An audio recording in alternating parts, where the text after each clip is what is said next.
6 जून आज है संजय दत्त के फादर सुनील दत्त की बर्थ एनिवर्सरी। सुनील दत्त को उनकी कई अच्छी फिल्मों से भी आज बहुत याद किया जाता है और साथ ही एक पॉलिटिशियन के रूप में भी।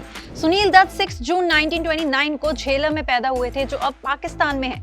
संजय दत्त के फादर सुनील दत्त ने अपने करियर में कई सारे उतार चढ़ाव देखे। उन्होंने बॉलीवुड इंडस्ट्री में 6 डेकेड्स तक का लंबा टाइम दिया और उस दौरान उन्होंने 50 से ज्यादा बढ़िया से बढ़िया फिल्में की। तो चलो आज उन्हें याद करते हैं, उनकी बर्थ एनिवर्सरी पर, उनकी लाइफ, उनकी जर्नी के ऊपर बहुत सारी बातें करते हैं।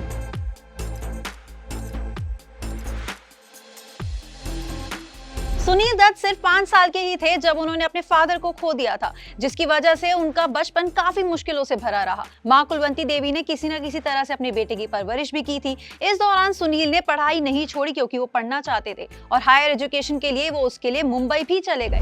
मुंबई में सुनील दत्त ने जय हिंद कॉलेज में एडमिशन ले लिया। सुनील जैसे तैसे मुंबई तो आ गए, लेकिन उनके पास कुछ खास पैसे नहीं थे और वो स्ट्रगल कर रहे थे। कहा यह भी जाता था कि कोई ऐसे दिन भी होते थे, कुछ ऐसे दिन भी गुजरते थे जब सुनील के पास खाने तक के लिए कुछ नहीं होता था। इसी वजह से पढ़ाई के साथ साथ उन्होंने नौकरी की तलाश भी शुरू कर दी थी। उस वक्त सब कुछ संभालने के लिए, अपना घर संभालने के लिए, अपनी पढ़ाई कंटिन्यू रखने के लिए उन्होंने बस कंडक्टर की नौकरी भी की थी। यस, सुनील दत्त एक टाइम पर बस कंडक्टर की तरह काम भी कर चुके हैं और इसी वक्त उनको कहीं ना कहीं फील होने लग गया कि लाइफ की गाड़ी को ट्रैक पर लेकर आना है और अब कुछ बड़ा करना पड़ेगा। तो सुनील दत्त ने कॉलेज खत्म करने के बाद एक्टिंग की दुनिया में कदम रखने से पहले जैसे तैसे रेडियो साइलोन में रेडियो जॉकी की जॉब भी हासिल कर ली। उस वक्त सुनील दत्त हिंदी के सबसे पसंदीदा अनाउंसर भी माने जाते थे।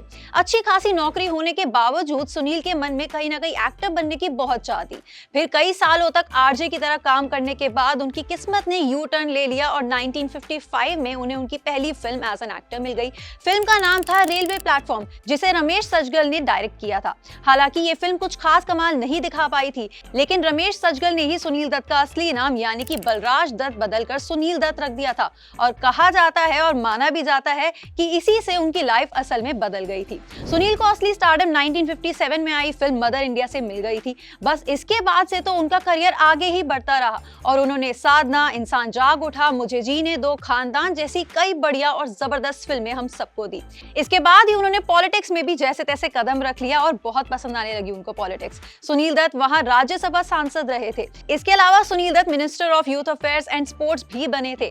माना जाता है कि उस दौरान सुनील दत्त ने बहुत जरूरतमंद लोगों की मदद भी की थी। जब सुनील दत्त पॉलिटिक्स में इतने एक्टिव थे और अपनी जगह एक अलग तरह से बना भी चुके थे पॉलिटिक्स में भी और फिल्मों में भी, यानी फिल्म इंडस्ट्री में भी, तभी 25 मई 2005 को उन्हें अचानक से एक दिन हार्ट अटैक आया और उन्होंने सभी को अलविदा कह दिया। ये दिन उनके सभी फैंस के लिए बहुत बुरा दिन था। सब सदमे में चले गए थे। सुनील दत्त सिर्फ अपनी फिल्मों, पॉलिटिक्स के लिए ही नहीं बल्कि अपनी दरिया दिली के लिए भी बहुत जाने जाते थे और हमेशा लोग उन्हें ऐसे ही याद रखेंगे। बाकी इसी के साथ गाइस अभी के लिए इतना ही। आप सुनील दत्त को कैसे देखते हैं, कैसे याद करते हैं और उनकी कौन सी फिल्म आपको आज भी बहुत पसंद है, हमें कमेंट सेक्शन में बताइएगा जरूर। और इसी तरह से हर एंटरटेनमेंट से जुड़े अपडेट के लिए यूं ही देखते रहिए ENT लाइव।